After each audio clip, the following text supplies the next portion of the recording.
It's all quiet in the underground bunker. Doors closed, locks bolted. But the Great One isn't just resting on his laurels. He's making sure your weekend is even better by giving you his best. This is the best of Mark Levin. This may be the most important 15 minutes I've ever spoken on radio, maybe 20 minutes, who knows. I've been spending 3 days to prepare for this program, and I sat in the chair and I just told Mr. Producer I'm putting all that aside. I've been watching Kamala Harris today, Liz Cheney today, I've been watching the media, Tim Walz today. I do these monologues on Fox. I do multiple monologues every day here on radio. I try and think of different ways to come at the same thing, liberty versus tyranny. But I want to be very clear about what this election's about. And in order to start, I go to my book, American Marxism. And I want to quote briefly Ted McAllister, professor of public policy at Pepperdine University. And he wrote an essay in 2021 titled, Thus Always to Bad Elites. Thus Always to Bad Elites. And what does he mean by that? He said, today we have a very different elite than America did as recently as the 1980s in terms of their nature, goals, ambitions, style, and ways of exercising power. The deepest fact of our time is that America has a bad elite, a mendacious one, whose skills, values, goals, tastes, and types of knowledge are hostile to our nation's inherited cultures and plural people. The new elite that has emerged the last generation or two has no interest in preserving anything but perhaps their own power. They lack historical knowledge and vision, which they supplant by or exchange for the powers of misinformation, transformation, and change. Intoxication by the power possible with emerging technology is inspired by visions that only a deracinated globalist perspective could make attractive. This elite thinks of creative destruction as applied to our culture. As winners in what they imagine to be a meritocratic struggle, they can see nothing of an inherited world worth preserving for their very success. The peculiar characteristics of their evolving power have given to our new elite the soul of adolescent art applied to a global canvas. They lack any experiential or historical ballast to weigh them down, to slow them in remaking everything according to their desires. For them, streamlining power is key to creation, and the annoying obstacles to their new creations are not really checks to prevent tyranny, but rather limitations, unnecessary friction in the headlong rush for fundamental transformation. Now, for this new elite, this new ruling class, the good of free speech has become invisible because for them, free speech is simply friction, resistance to their goals. The elimination of hate speech is the goal, the unimpeachable good that the openness of free speech prevents. In half a generation, listen to this, in half a generation, the work of centuries is undone and the levers of tyranny put in place.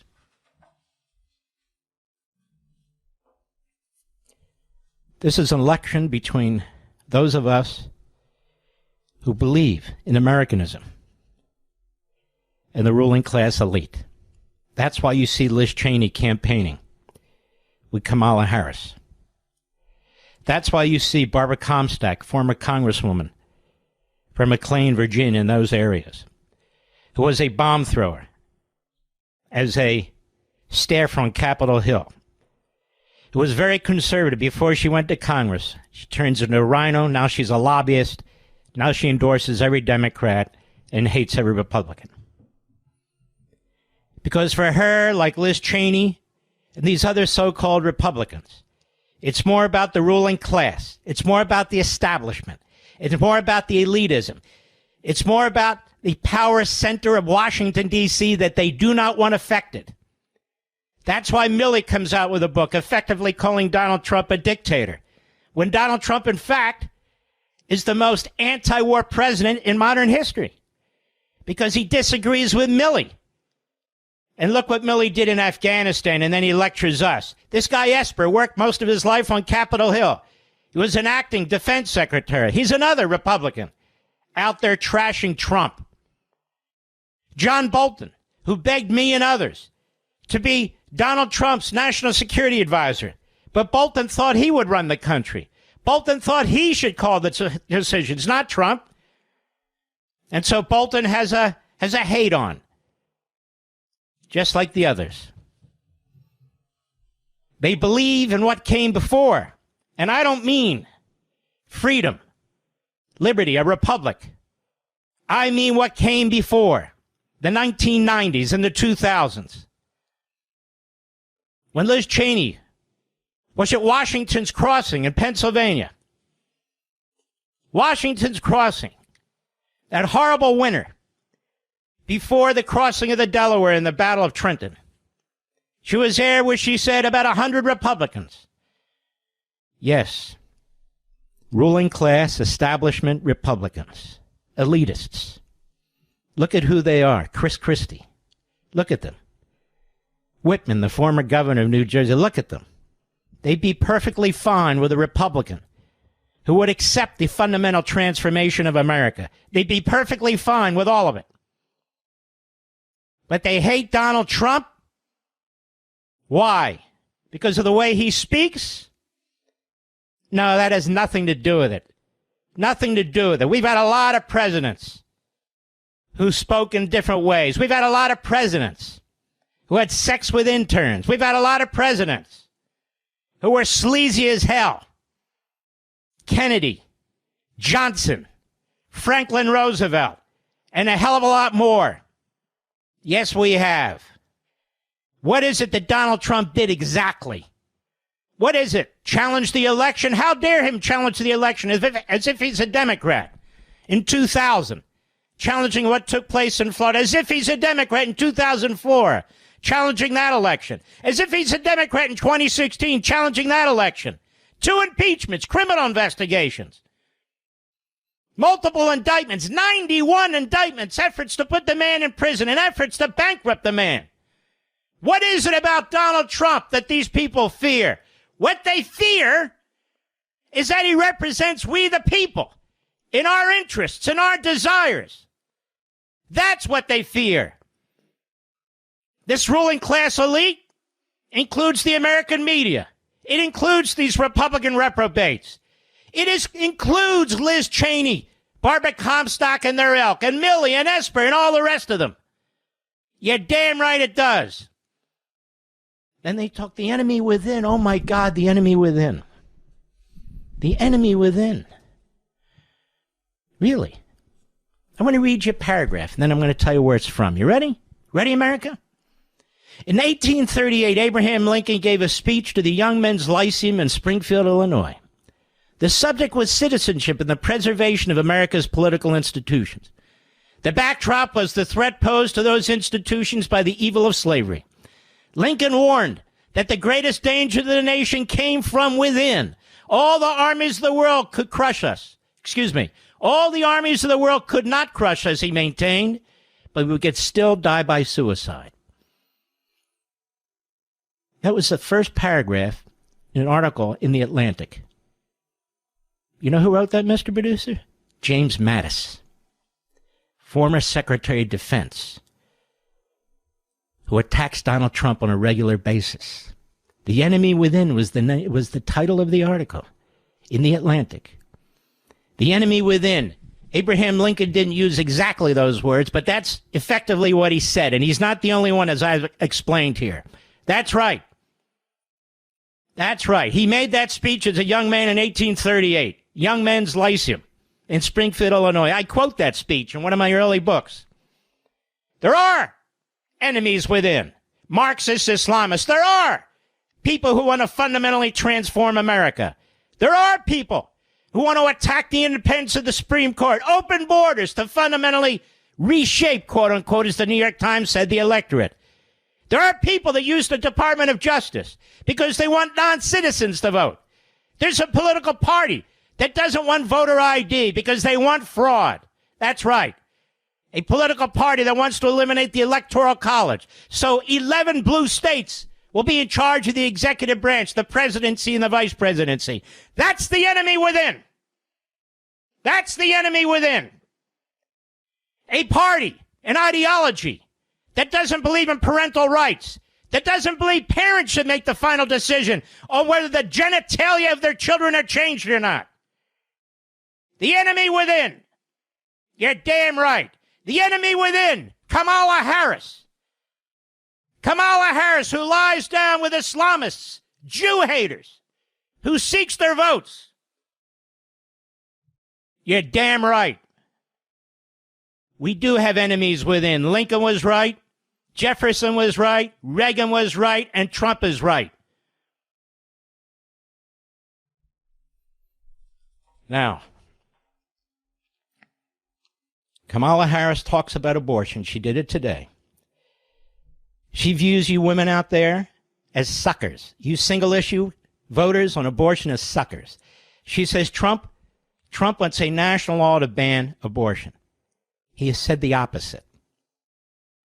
She said Trump wants to eliminate women's reproductive rights, whatever that means. He's never said that. There are more abortions today than there were before the Dobbs decision. Kamala Harris does not believe in Roe v. Wade. Roe v. Wade had a trimester system. I've explained this. And in the third trimester, states were free to regulate and even ban abortion. They voted on a law in May 2022 that would allow abortion on demand right into the birth canal.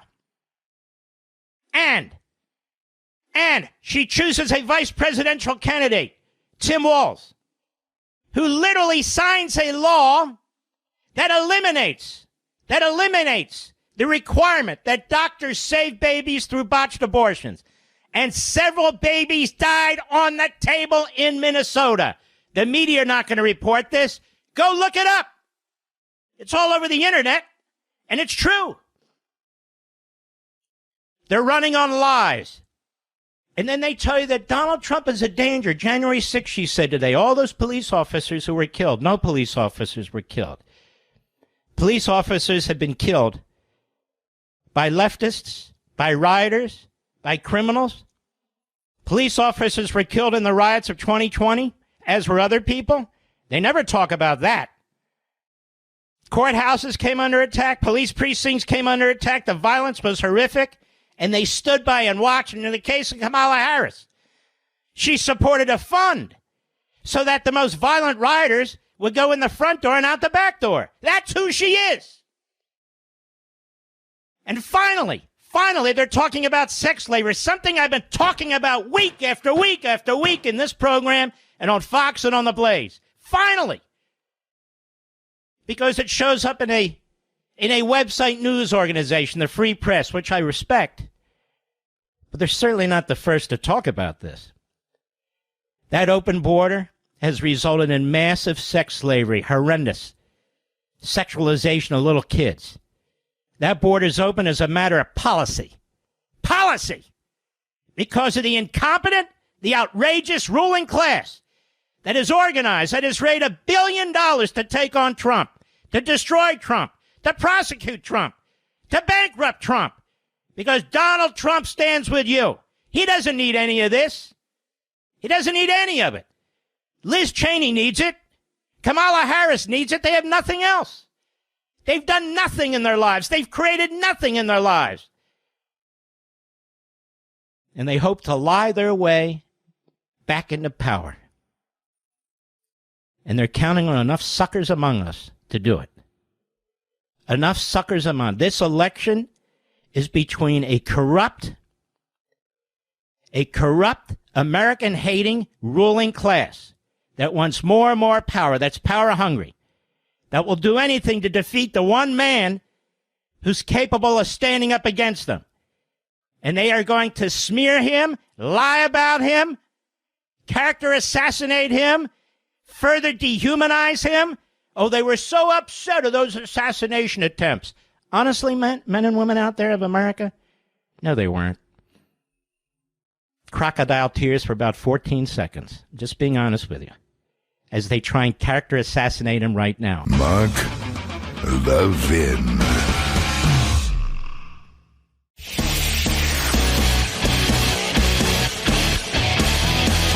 Making your weekend even better. This is the best of Mark Levin. The FBI is investigating classified documents leak of U.S. intelligence on Israel planned strike on Iran. Now, what they're not telling you, these are two documents. And in these documents, most of the information is there is information that our spy agencies used, our satellites used, including tapping into discussions that the Israeli military and Israeli political leaders have had by our government to try and determine what Israel's going to do to Iran. Now, I'm the only one, damn it, behind this microphone in front of a camera who has said over and over and over again that this administration, its ties to Iran are treasonous.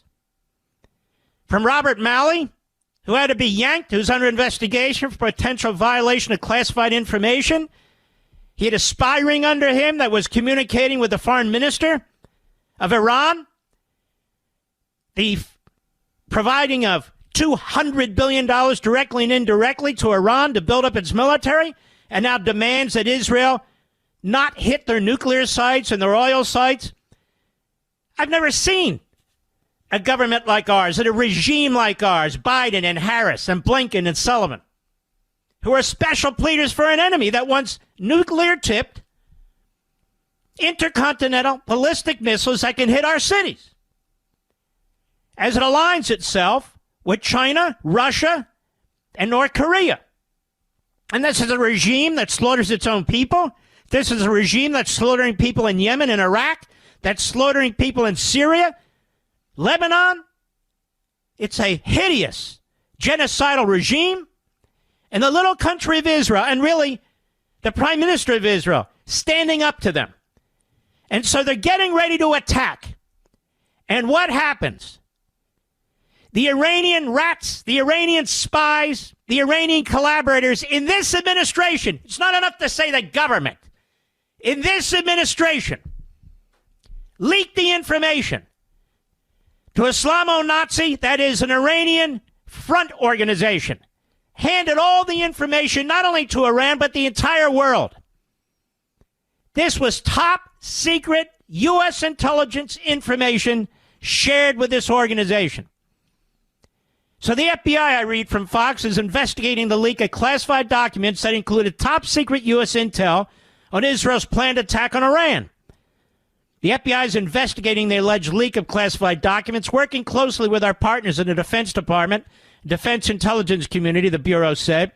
And this is an ongoing investigation. We have no further comment. No further comment. This is a massive scandal.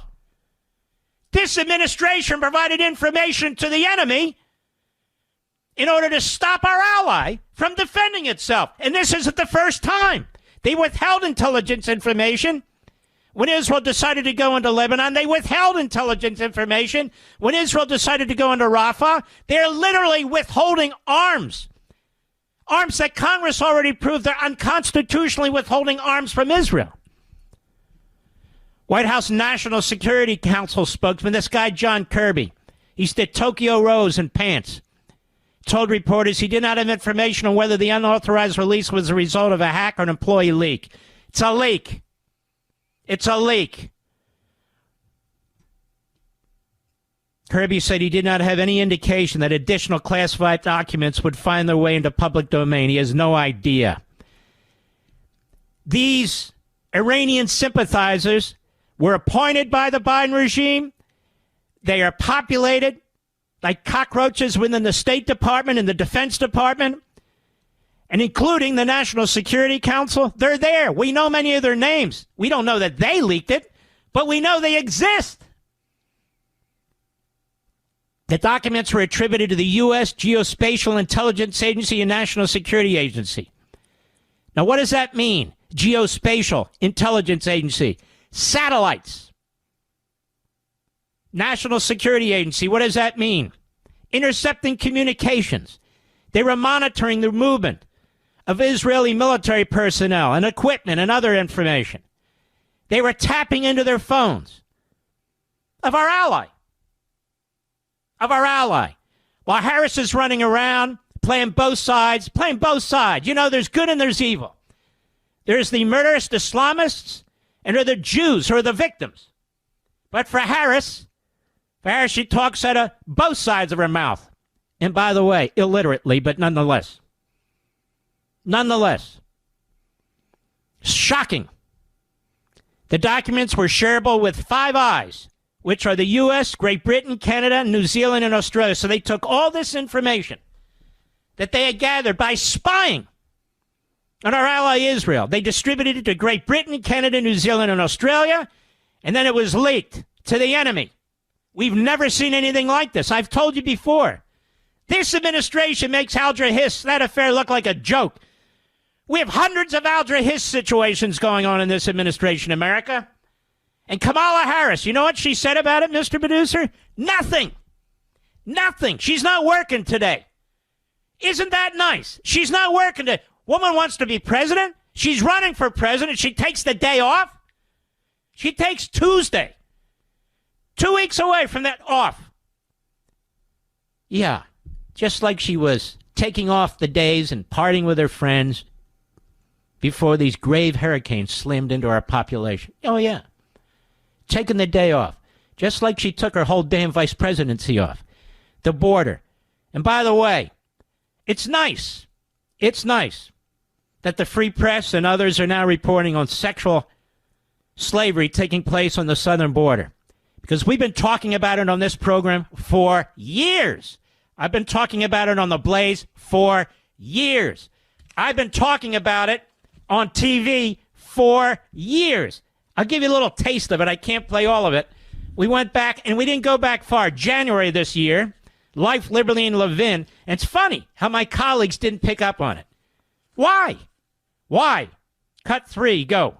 Matters that affect the country, issues that will affect the election. Slavery. Well, Mark, how's slavery going to affect the election? I'm not talking about 160 years ago. I want you to think about this. Enough with the candy coating. Enough with the propaganda by the media and the Democrats. Enough with pointing fingers at comprehensive immigration reform and we need more money. Please listen to me. There are at least 4 places on the face of the earth where slavery is practiced openly and supported. The continent of Africa, the Middle East region, Southeast Asia, and America. And you haven't heard a damn thing about it from the Democrats, Biden on down. You haven't heard a damn thing about it from the New York Times, Joy Reid, or the other bigots. It's being practiced in the United States on our southern border as a result of the Biden administration policies. You see, the Democrat Party defended and fought a war on behalf of slavery 160 years ago. Today, Democrat Party policies, led by Joe Biden and Democrats in the Congress and their media supporters, are promoting slavery on the southern border. They don't even talk about it. They don't send the reporters down there to do specials on it. Where's Frontline on PBS? Nowhere. Where are the women of The View and their makeup artists and their hairdo artists? How come they don't go down there and look at the slavery that's taking place? The entire left either covers it up, censors it, or supports it. That's the conclusion you have to reach. Now, what am I talking about? I'm talking about women and children who are sold into sex slavery. It's slavery. All right, I went on in that monologue for about 15 minutes. So I want to congratulate, better late than never, some of the media outlets that have finally figured this out, finally gone down there, interviewed people, and seen what's going on since, even on my Blaze show, we did a show on this like 6-7 years ago. It's something that has been very upsetting and concerning to me and my family, and we talk about it all the time. Kamala Harris hasn't talked about it once. Not damn once. Once. And neither has Biden. Mark Levin.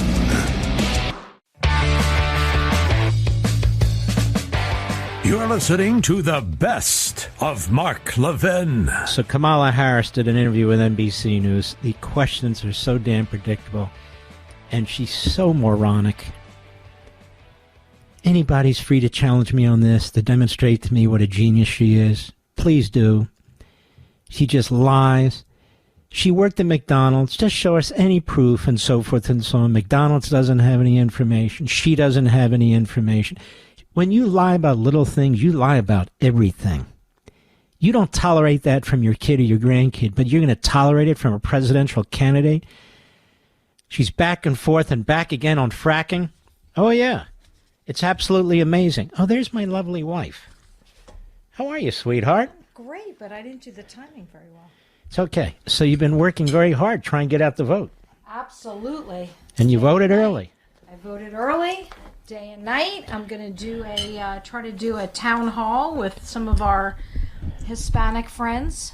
You speak Spanish fluently. I speak Spanish, and I will be accompanied by somebody else who also speaks Spanish. You've been working with David, yes, our son, working with to son try and get the David vote out of Israel.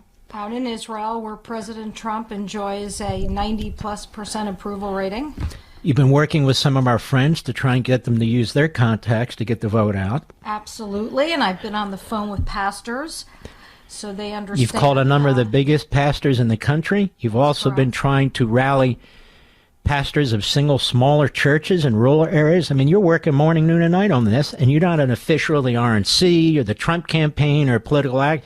You're a citizen patriot. That is correct, and not just in Virginia, and not just in Israel, Pennsylvania, and other battleground states as well. You're not the only one in the family doing this. We have family members doing this. Every family member has voted early. What do you make of this? Pennsylvania, 1 million Democrats have voted and 580,000 Republicans. What the hell is that about? Completely illogical. All right, sweetie. Thank you. Kamala Harris, I want you to listen very carefully to this, because I've talked about their extremism on abortion. You know, I'm here in Virginia, and I'm watching this election with Hogan in Maryland. I'm not a big fan of his, but what they're doing to him is disgusting. It's nonstop abortion commercials where women come on and say, I don't trust him. A guy comes on, I have 2 daughters. I don't trust that guy. Abortion, abortion, abortion. That he's going to vote for a national ban on abortion. Hogan's not going to vote for anything like that. Everyone knows, but this is what they're doing. They're trying to scare the hell out of women, because women are the core to the Democrat Party, if the truth be told. Not all of you. You know what I mean. This is very important to understand. So I've explained here on Blaze and on Fox this issue of abortion. Apparently my fellow conservatives aren't paying attention because they're not repeating it. Their position on abortion is extreme. And they don't even want exceptions for people of conscience, whether they're doctors or whether they're hospitals. They insist that they be forced to perform abortions. We've never seen anything like this in our country, America. Never. So I want you to hear, she's asked this by NBC News, Hallie Jackson. Cut 19, go. What concessions would be on the table? Religious exemptions, for example? Is that something that you would consider? I don't think we should be making concessions when we're talking about a fundamental freedom to make decisions about your own body. Now stop it. You understand this? We've done this throughout our history. And the history since Roe v. Wade, there have always been, quote-unquote, concessions. You can't force a person who believes that abortion goes against their faith and God's word. And you have people in the Jewish faith, the Muslim faith, the Christian faith who all believe this. You're going to force a doctor to commit, a sin in their own faith against their own conscience. You're going to force a hospital that has been staffed and built and funded by a particular religion that rejects this because Kamala Harris says that it's a right? Is this how radical? And she will enforce this. This is the point, America. This is what I'm trying to tell you. Their position on abortion, that's not what Roe v. Wade says. That's not what it says. This woman is a radical on this issue. I can't compete with $1 billion in advertising and lies that the Democrat Party is running, that their marketing people are running, that their press is running. But by God, wouldn't it be nice if the media would actually tell the truth about what her position is? I know it's late, People are voting now. But I want to salute Hallie Jackson. I don't even know who the hell she is. Let's start at the top. Cut 19, please. Go. What concessions would be on the table? Religious exemptions, for example? Is that something that you would consider? I don't think we should be making concessions when we're talking about a fundamental freedom to make decisions about your own body. To Republicans like, for example, Susan Collins, Lisa Murkowski, who would back something like this on a Democratic agenda if, in fact, Republicans control Congress, would you offer them an olive branch? Or is that off the table? Is that not an option for you? I'm not going to engage in hypotheticals. You know, you're such an ass. Let's just be honest. You're not going to tell the truth. The answer is she doesn't give a damn what Susan Collins or Murkowski or anybody else. Her position is so extremist. Extremist. So radical. No wonder she didn't go to the Al Smith dinner. She didn't want to be there next to the Cardinal. No wonder Donald Trump in his interview with me today pointed out that she really has it out for Catholics. And it's really beyond that. Really beyond that. They act like there's no access to abortion. I just told you there were almost 1 million abortions performed after the Dobbs decision. 12% more, I think it was 12% or 11% more abortions since Roe v. Wade. The example they came up with a woman dying because she couldn't get access to abortion because Georgia didn't allow it, had nothing to do with the Georgia law, had nothing to do with her abortion, had to do with a medical malpractice in the hospital post-abortion. It's a lie. That's all they do. They lie. That's why she had to raise $1 billion. And this guy Hogan, this poor schlub, Larry Hogan, they're beating the hell out of him over abortion. They're just lying. Now, here she is. Here she is. She's being asked about Biden, his cognitive decline. And remember, she's the #1 cover-up artist in American history. She vouched for Biden's brilliance, how sharp he was, over and over and over and over again when she sat next to him, and she knew he was an idiot, a buffoon. She knew it. But she now benefits from them grooming him, from them destroying their own primary, from them disenfranchising 14.5 million voters, and installing her while she has the gall to run around and talk about democracy. Let me tell you something. Every fascist and Marxist talks about democracy. Democracy. It's a word that means 1,000 different things to 1,000 different people. And the autocrats are the best at abusing the language. They're the best at it. I've never heard a fascist or a Marxist or whatever you want to call them not use the word democracy. So the Democrats use the word democracy when they hate your guts. Now listen to this. Cut 18, go. Can you say that you were honest with the American people about what you saw in those moments with President Biden as you were with him again and again, repeatedly in that time? Of course. Joe Biden is an extremely accomplished, experienced, and capable in every way that anyone would want if they're president. You never saw anything like what happened at the debate night behind closed doors with him? It was a bad debate. People have bad debates. He is absolutely. But that's the reason why you're here, and he's not running for the top of the ticket. Well, you'd have to ask him if that's the only reason why. What do you think? I am running for president of the United States. Joe Biden is not. And my presidency will be about bringing a new generation of leadership to America. All right, hold on. A new generation. What is she spewing here? The stupidity. So asinine. A new generation of what? A new generation. We're going to go to the future. We're going to turn the page. An opportunity. Shut the hell up. I'm sick of this crap. You have an obligation to tell the truth to the American people. Go ahead. On the work that we need to do to invest in the ambitions and aspirations of the American people. What the hell does that mean? The work we need to do to invest in it? She hasn't ever worked for a living. She's been a politician her whole life. What the hell does she think everybody's doing? They're investing in ambitions and opportunities. They're trying to get ahead. And she wants to tax the crap out of you and regulate the crap out of you and bully you and tell you what to do in the name of democracy. Listen to her. Listen to her. She doesn't have a level of maturity? I mean, so sophomoric?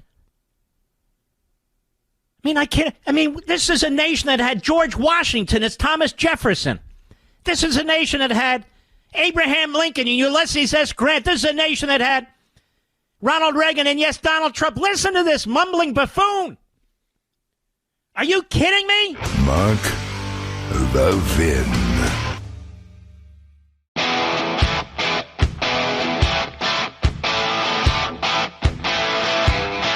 The Great One makes your weekend even better. This is the best of Mark Levin. Kamala Harris and her supporters will do anything but to run on her record, to run on what she really believes, to run on what they will do to the country and what they've done to the country. It's not a mistake. It's not a coincidence that Liz Cheney, General John Kelly, General Mark Milley, all oppose Trump, all say he's a threat to humankind, all say he will use the military in horrendous ways. This is the military-industrial complex that Dwight Eisenhower, one of the greatest generals in history, was talking about. And that's who Kelly is, that's who Milley is, that's who the Cheneys are. And, of course, Kelly does his interview with the New York Times, which is quite amazing. He does an interview with a corporation whose bureau chief in Berlin was an advocate for Hitler and the Third Reich, whose bureau chief in Moscow was an advocate for Stalin and the Soviet Union, whose reporter in Cuba was an advocate for Castro and communism.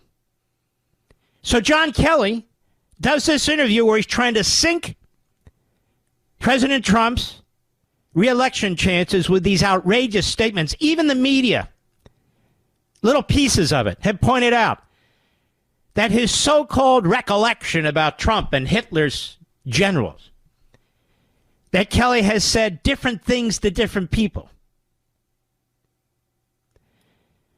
Now, I want to give you a little history lesson.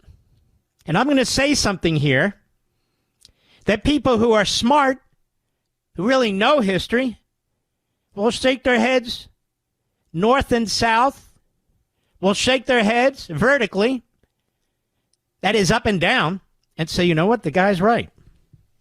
First, let's talk about generals. Let's talk about Abraham Lincoln and his generals.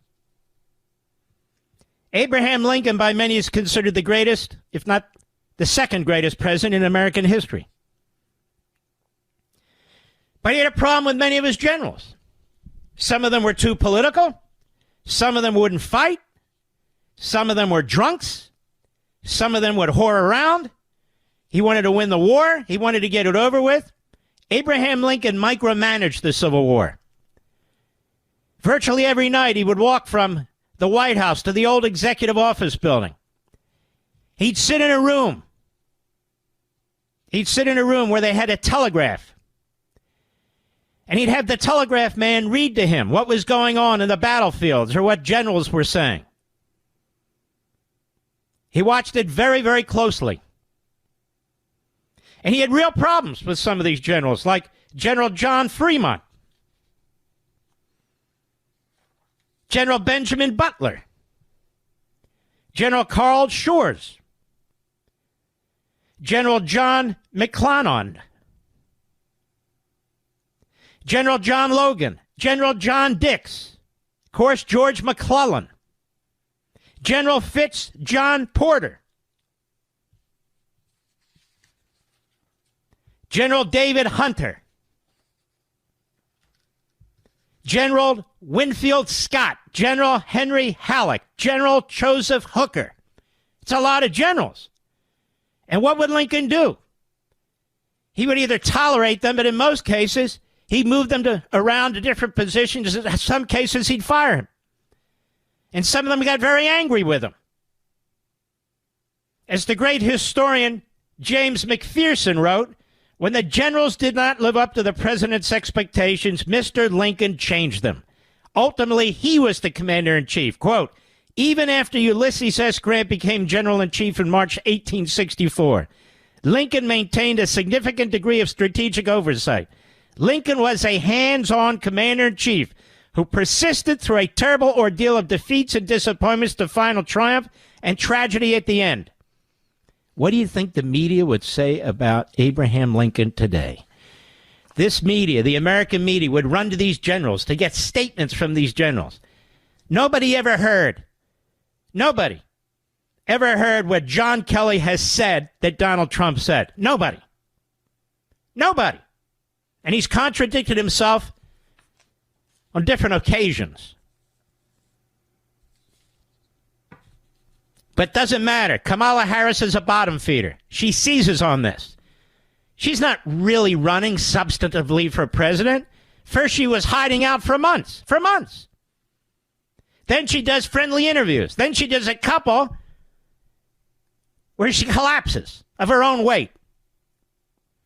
Then she raises over $1 billion from Democrat Party oligarchs who are spending money lying about abortion, lying about Donald Trump, lying through her teeth. These commercials are made by propagandists. They're made by fancy New York publicity agencies. They're written by grifters, operators, pollsters, sitting at their desks, laughing about what they can do. They have no connection to reality. They're all about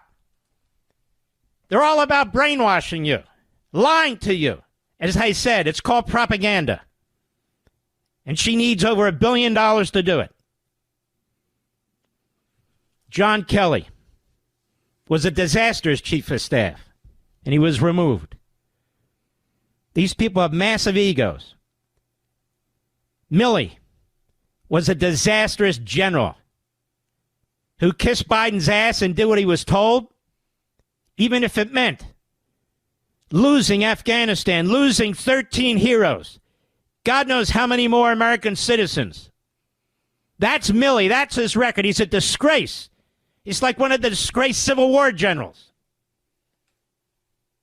And then there's Mattis. Mad Dog Mattis. Another complete failure. They couldn't serve in these civilian positions. Mattis and Kelly and Milley, head of the Joint Chiefs, one of the greatest disgraces ever to sit in that position. So what do? They timed the remarks, which are not new, they're old, to try and influence and affect the election. Former generals. And the irony, of course, in this country, we're supposed to have a separation between citizens and military. I understand they're ex-military, but they still have a responsibility. And they've timed their book, their statements to the New York Times and so forth for maximum influence. Just like Putin, just like Xi, just like the Islamo-Nazi regime in Tehran. And in this issue, and in this way, and at this time, they're no better. Because the American people need to focus on their future. The American people need to focus on the economy, the border. Yes, our military, which was hollowed out under Milley, which was hollowed out until Donald Trump stepped in and rebuilt it.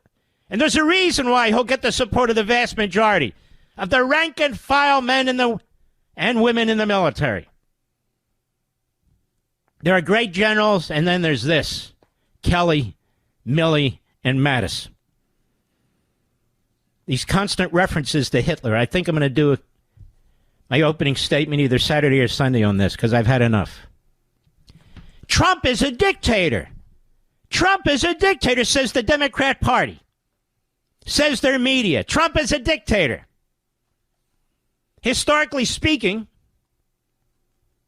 accusing presidents of being dictators is nothing new. Nothing new. John Adams was accused of being a dictator when he and his party in Congress passed the Alien and Sedition Acts. It effectively made it a crime to criticize the government. Pretty bad. Donald Trump never did that. President Andrew Jackson was accused of being a dictator. King Andrew Jackson, that's what they used to call him. He vetoed more bills than all his predecessors. When the Supreme Court went against his ideas of Indian removal, he responded John Marshall, who was the Chief Justice, has made his decision. Now let him enforce it. Gee, that actually sounds like Biden. The election of Abraham Lincoln, one of our greatest presidents, his entire presidency was plagued with accusations of him being a dictator. He shut down 200 newspapers, including newspapers of the North that were anti the Civil War. Shut them down. He rounded up individuals, locked them in prison without reading them their rights in violation of the Constitution's habeas corpus provision.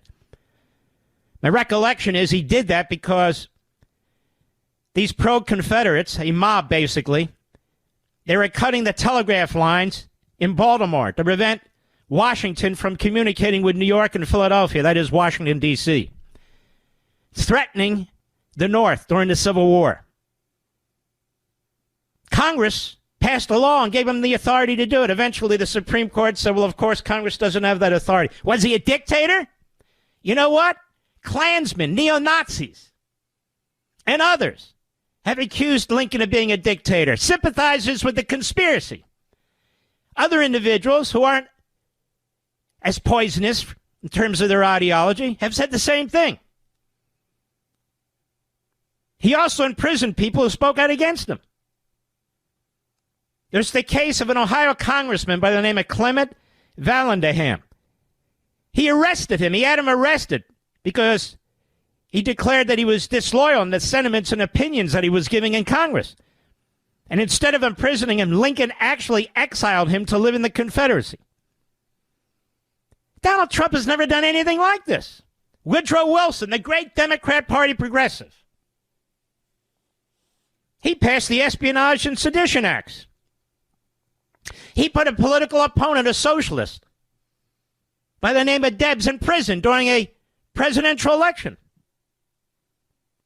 He made it criminal to criticize the government and the World War I entrance that he insisted on, or the League of Nations that he wanted to create.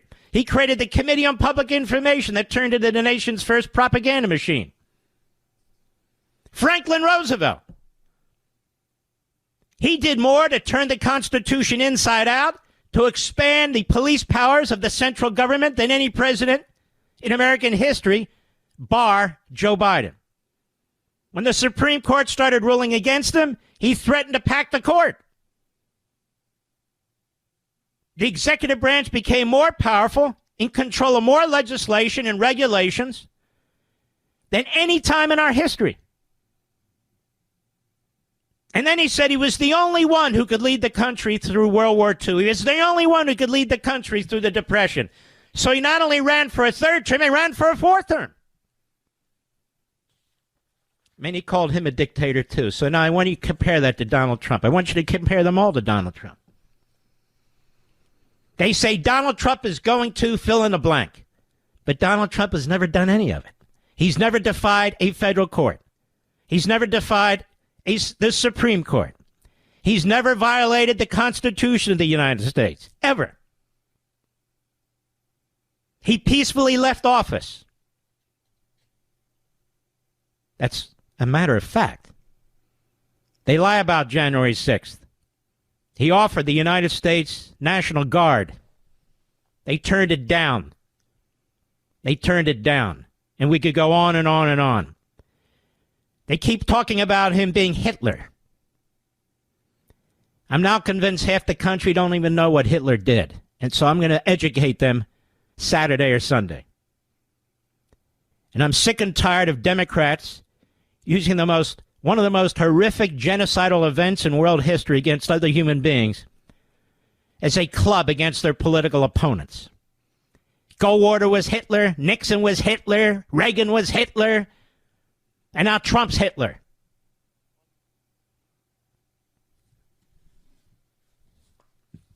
Donald Trump is a law-abiding public servant who's running for office again to try and protect us from those who are trying to destroy the Constitution, whether it's separation of power, whether it's the independence of the Supreme Court, whether it's the Electoral College, whether it's the Appointments Clause of the Constitution, whether it's free speech and freedom to assemble, whether it's the right to bear arms, whether it's probable cause to issue specific warrants, not general warrants, whether it's due process, equal protection, or the 5th and 14th Amendments, whether it's the 6th or 8th Amendment, or the 9th or 10th Amendment, he is the one who's standing up to these thugs. Mark Levin.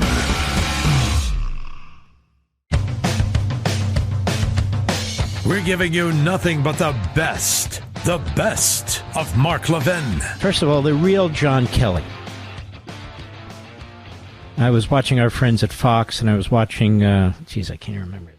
Whatever, the media gentleman, he said, look, this guy's a 4-star general. He lost his son, who was a pilot. That's all true. He was a great soldier. But he was a lousy chief of staff. And those things do happen. Howie is his name. Howie Kurtz, that's right. Howie Kurtz, long time ago, used to work for the Washington Post. And I worked for Attorney General Meese in the Reagan administration. Back then, he was very, very liberal. These days, though, I have to say he's much more even-handed. But I don't think he got this one right. I don't think, and I think the left out there is really full of crap. They used to attack this guy, John Kelly, when he was Secretary of DHS. Kamala Harris attacked him, said she didn't believe a word that he was saying in public testimony. He was called all kinds of names, but now, of course, they love him like they do Liz Cheney and all the rest of the reprobates. They're generals and they're generals. This general couldn't settle in as chief of staff. Here's what a dear friend of mine wrote, who was on the White House staff and experienced the chief of staff. He said, the irony of John Kelly claiming Trump was dictatorial is almost too rich to digest. He personified a Napoleon complex and all its excesses. He daily had to approve guests to the Navy mess, approved or denied requests of staff to use White House exercise facilities, insisted on signing off on all newspaper and magazine subscriptions, and demanded a daily summary of all websites visited by senior personnel. He was an out-of-control, obsessive control freak, terribly insecure, past the point of paranoia, and after quickly spending his political capital with the boss, that is President Trump, went on incessant jihads to terminate all those he thought too close to the president that he could get away with. He refused to share phone logs with the president if they contained names he didn't want him speaking to. It was endless. There was a time when he physically pushed past Ivanka, which was witnessed by several people. Ask anyone, Mark. Ask anyone, Mark. And here is that piece. Just the beginning. Jared Kushner alleges chief of staff shoved Ivanka Trump at the White House, Washington Post. In a forthcoming memoir, Donald Trump's son-in-law and former presidential advisor portrays Kelly as having a bullying Jekyll and Hyde demeanor. Kushner alleges that former President Donald Trump's second chief of staff, John Kelly, was viewed within the White House as a bully with a Jekyll and Hyde demeanor who once shoved his wife, Ivanka Trump, out of his way. After a volatile Oval Office meeting, Kelly denies the allegation, and yet my friend says there were multiple witnesses to it. One day, he just marched out of a contentious meeting in the Oval Office. Kushner writes, Ivanka was walking down the main hallway in the West Wing when she passed him. Unaware of his heated state of mind, she said, "Hello, Chief." Kelly shoved her out of the way and stormed by. She wasn't hurt. She didn't make a big deal of the altercation, but in his rage, Kelly had shown his true character. He says, and about an hour later, Kelly visited Ivanka's second-floor West Wing office to offer what he describes as a meek apology, which she accepted. There you go. But Kelly doesn't recall any of that. I don't recall that, actually. Did that actually happen? Yeah, it did actually happen. And there's more. The Daily Wire has a piece about how Kelly was kind of on a jihad against Trump. He tried to get Nikki Haley at one point to join in with him. She would not. And other staffers as well. So there was a ton of leaking that was taking place, a ton of attempts to undermine the commander-in-chief Trump. Very ungeneral-like. And there are other military men. I saw General Tata yesterday on Fox, who was appalled by what Kelly was doing. Of course, the timing of it is quite remarkable. His interview with the radical media that's trying to take Trump out Terrible. But he's not running for anything. He's just running his mouth. There's Kamala Harris. Kamala Harris doesn't know why she's running for president, other than she's an egomaniac who wants power. They talk about her word salads. She's got salad for her brain. Now, don't get me wrong. She is a Marxist Islamist revolutionary. She wants to destroy the Constitution, the independence of the Supreme Court. She wants to get rid of the filibuster rule so they can impose whatever law that they can, even with a simple majority, which makes it almost impossible to repeal it. She wants 4 more Democrats by giving Puerto Rico and D.C. statehood. Statehood. And she wants to go around the Constitution without amending it, just like she does with so-called student loan forgiveness in violation of the Supreme Court. They want to pass S1, the big voting bill that would destroy all state voting rules, impose basically California's voting rules, which California used to maintain a supermajority that can never be defeated. And that's what they want to do. They want the rules to change so we go through Potemkin pretend elections that they cannot lose. They oppose free speech in the First Amendment. They've been attacking it relentlessly. They oppose freedom of association if the people associating they disagree with. If they're neo-Nazis in the streets on our college campuses, Hamas, Hezbollah, Muslim Brotherhood supporters, they're free to roam. They're free to chase Jews and beat them. They're free to burn the American flag. Why not? But when it comes to old ladies, grandmothers protesting at abortion clinics, they throw them in prison for 2 or 3 years. When it comes to mothers of little kids, they throw them in prison for 2 or 3 years. And of course, they desperately want Kamala Harris to win. Listen to me, please, because they want to put Donald Trump in prison. You need to understand this election is about everything you believe in being replaced with everything you fear and that threatens you. And if they win, they will put Donald Trump in prison. They've got it set up with an Obama judge in Washington, D.C., who also doesn't believe in the Constitution or due process and has turned the entire procedures, criminal procedures, on their head to accommodate an unconstitutional rogue prosecutor in violation of the Appointments Clause. They don't believe in democracy. They believe in mobocracy. Mobocracy and the iron fist of the centralized government. When it comes to prices, she doesn't say prices of food. Here's what we'll do. I mean, I tell you this off the top of my head. We're going to have the Agriculture Department look at the regulations that we impose on farmers, on ranchers, on truckers, on packaging companies, on grocery stores, on restaurants. And we're going to see if we can eliminate regulations or at least streamline them so the federal government isn't getting in the way of lower food prices. We're going to get spending under control. This deficit spending is what creates inflation. Inflation is what drives up the price of everything, including the basics: food, clothing, energy, housing. But she'll say none of it because she doesn't believe in any of it. And she's too stupid to understand how the economic system works. So what does she say? We're going to do something different.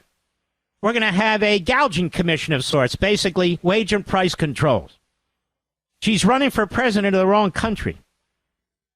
She should be running for Cuba, Venezuela, Nicaragua, and these other countries where they do that all the time. And the people don't eat. If we have to rely on Kamala Harris and the federal government to eat, we will starve to death. So immediately, the millions of people who are involved in growing and supplying us our food, they're bad people. They're driving up the cost purposely. They're trying to rip you off. They're gouging you. Rather than what is the federal government doing to drive up prices and inflation? And it's amazing, all these greedy people, from the small family farmer all the way to the small corner grocery store, who are trying to rip you off by increasing your prices. It's amazing how their mindset changed on election day 2020. Because during the 4 years of Trump, we didn't have this problem. We didn't have inflation. We didn't have grocery prices through the roof. We didn't have energy prices through the roof. And God forbid, if they look in the mirror, Kamala Harris and the rest of them, their policies have done this. They've created economic dislocation. And you're going to have brownouts and blackouts and shortages of energy. Why? They keep pushing electricity, but we don't produce enough electricity. Why? Because we need coal, oil, and gas, and nuclear power to create electricity. You don't create it with solar power. Fracking. As she's been vice president of the United States, there's not been a single new fracking lease or license issued. Not one. But don't worry, she supports it when she doesn't. She hates the Constitution. She will use the rule of law to imprison her opponents, like Bannon's still sitting in prison for no reason whatsoever. But they want Trump in prison, desperately. They want to send a signal to all of you, the tens of millions of you, that you cross them and you defy them, it will cost you your freedom. Every lousy thing she spews, she's projecting. She's projecting. Terrible. When we come back, I want you to hear some of what she said. She is sophomoric. She's dim-witted. When it comes to really studying the issue, she's lazy. Whether it's hurricanes, or whether it's the border, or whether it's prices or anything else. And there she is campaigning. Barely. There's Obama. Obama leaves one of his many 5 estates and mansions after he's done trashing young black men. They bring in Springsteen. I never liked that guy. I don't know what people are hearing him. He always sounds like he has, marbles in his throat. But anyway, there he is. Oh, they bring in all their millionaire and billionaire buddies. You might say, well, Elon Musk is a billionaire. There's no question. But he does things for the average American. Oprah Winfrey doesn't. None of these other Hollywood billionaires and millionaires do.